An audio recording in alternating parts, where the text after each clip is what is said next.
What if you built a successful business in your home country, but still felt drawn to the idea of starting a new life in the United States? Meet John, an Australian entrepreneur who spent years running a four-wheel drive parts and repair company, managing employees, and building a stable career. By most standards, things were going well, but the idea of living and working in America never fully went away. Eventually, John decided to explore that possibility more seriously, traveling across the United States, studying businesses, and searching for the right investment opportunity that could allow him to start a new chapter.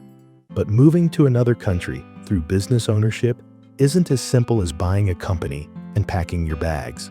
It requires careful planning, the right investment, and a clear immigration strategy. In today's video, John shares his full journey from running a successful business in Australia to traveling across the United States in search of the right opportunity to build a new life.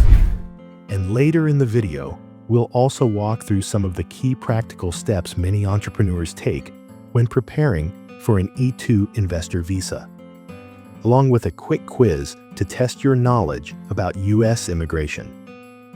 Let's dive into his story.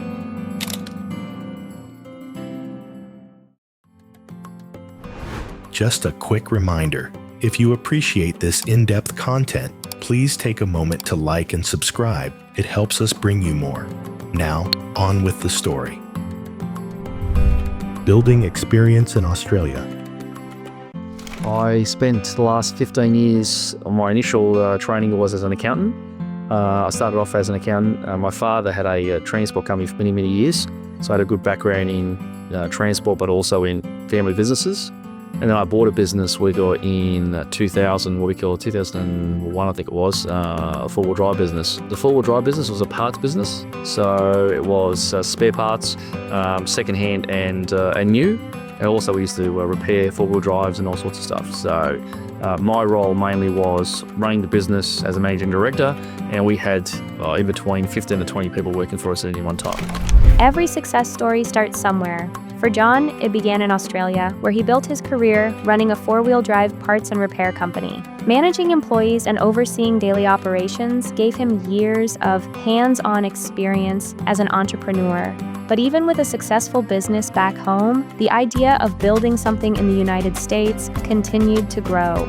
Sometimes the biggest opportunities begin with a simple question: what if you tried something bigger? Have you ever wondered what your life might look like if you started over in another country? Tell us in the comments below. A long interest in the U.S.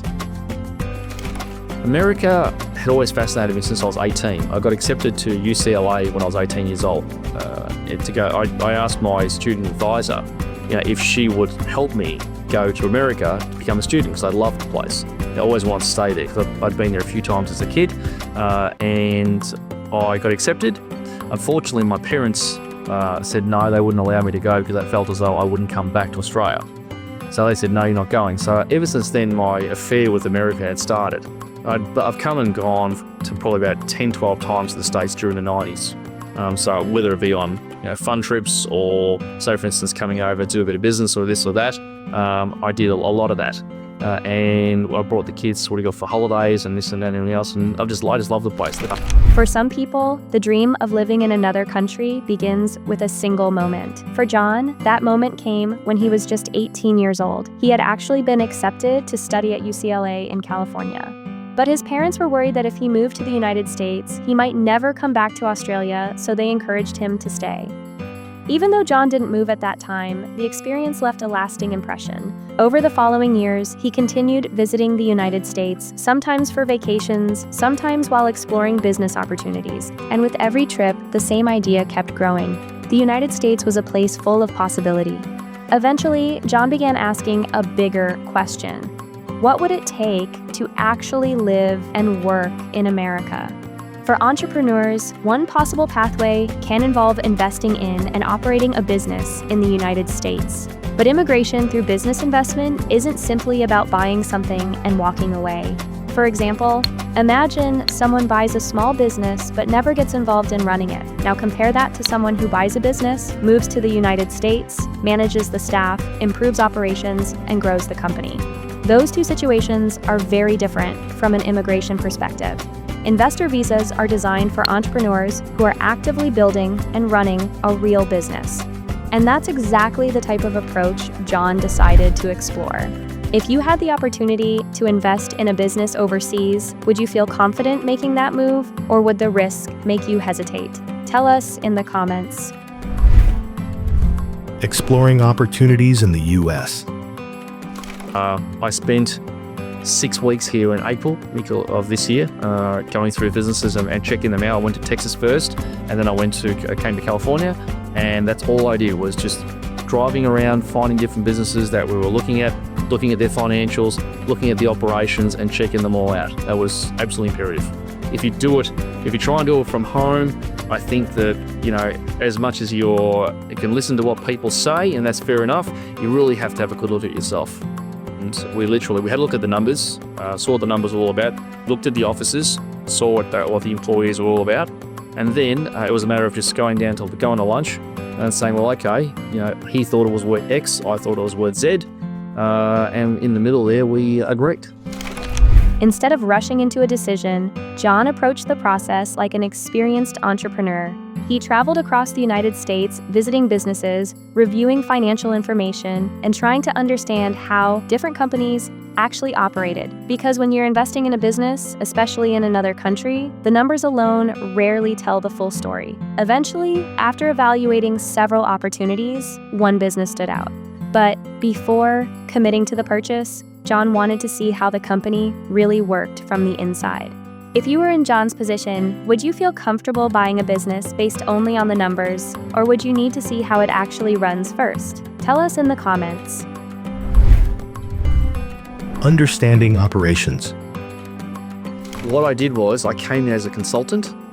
The owner introduced me as a consultant, which I thought was a very clever idea. And they said that I was going to do a review of the business to try and improve the business, and that was their fundamental reason for it. And I sat down with his staff and went through all the different processes and what they do and everything else and how they do their business. And then I learned quite quickly where the business was at and how it operated and whether it was profitable or not. Because like anything, you can look at numbers, but numbers don't necessarily tell you how happy the staff are or anything, because the staff make the business, as far as I'm concerned. Well, I just said to him, I said, what improvements do you think the business can actually make? How long have you been here for? What have you seen there been their deficiencies? What would you do differently in the business if you were running the company? And ask those sort of questions. Do you like what the boss has done? If you don't like what things do you like about it? What things you don't like about it? And most people are pretty candid. They'll tell you exactly what they think. You wouldn't have team meetings. I would do a one-on-one. One-on-one's always the way to do it, because you won't get an answer out of people in a team meeting organisation. They won't talk freely.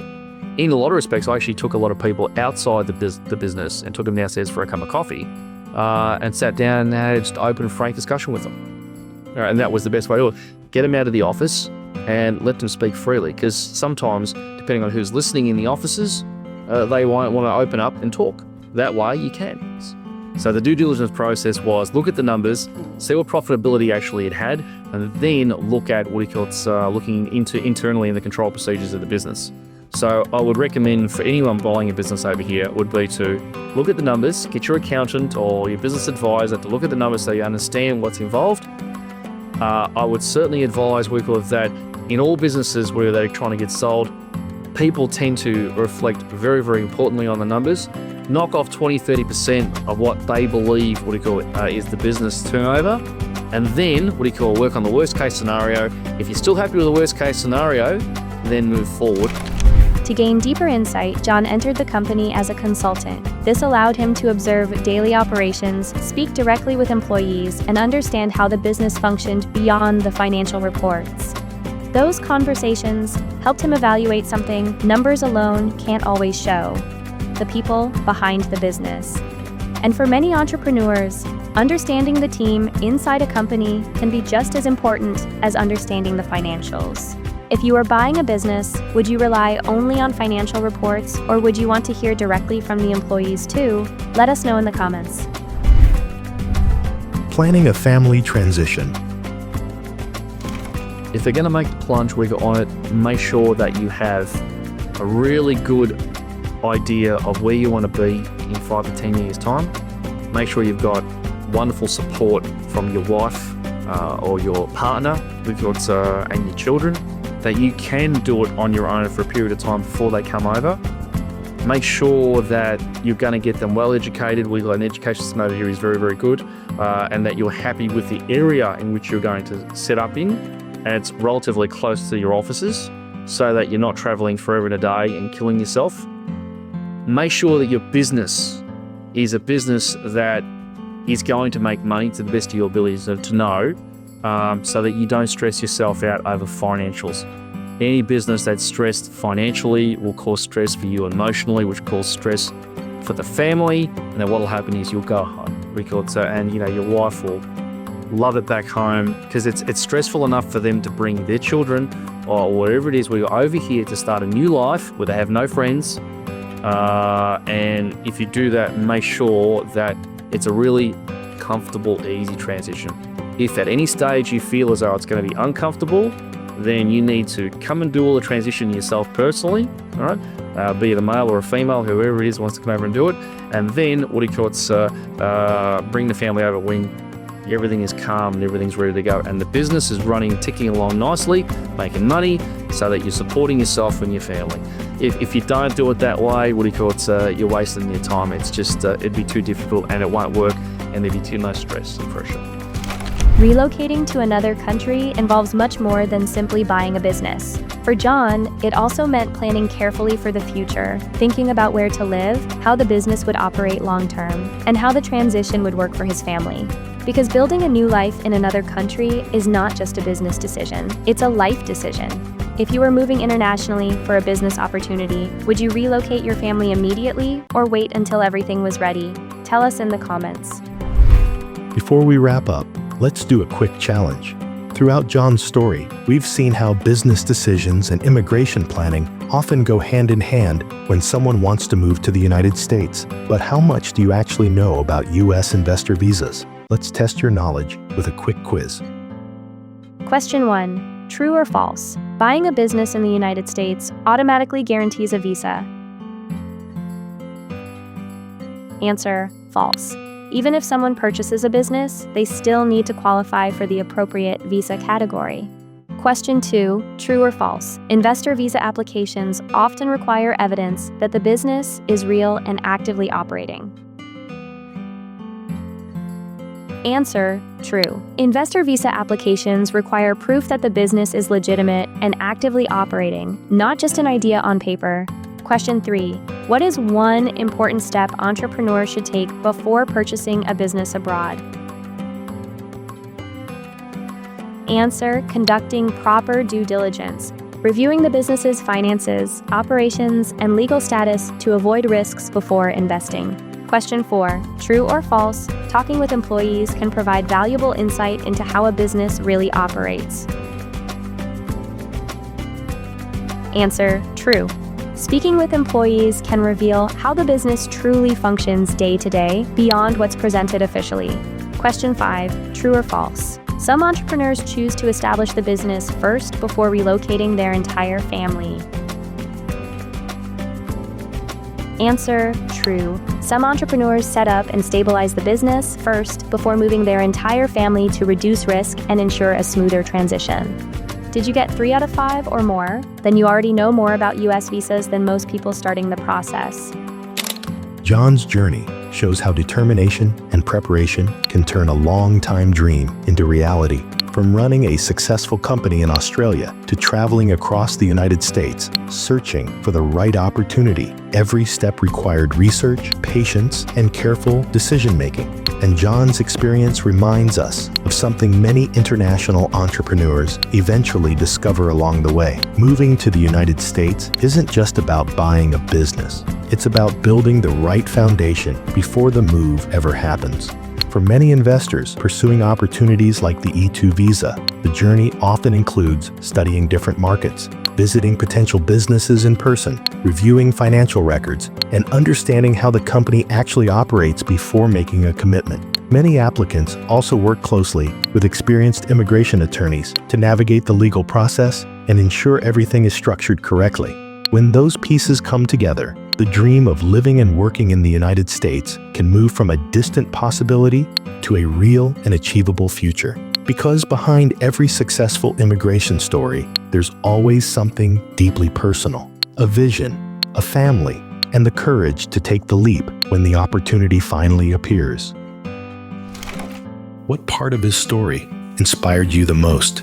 Let us know in the comments, and follow our channel for more stories just like this.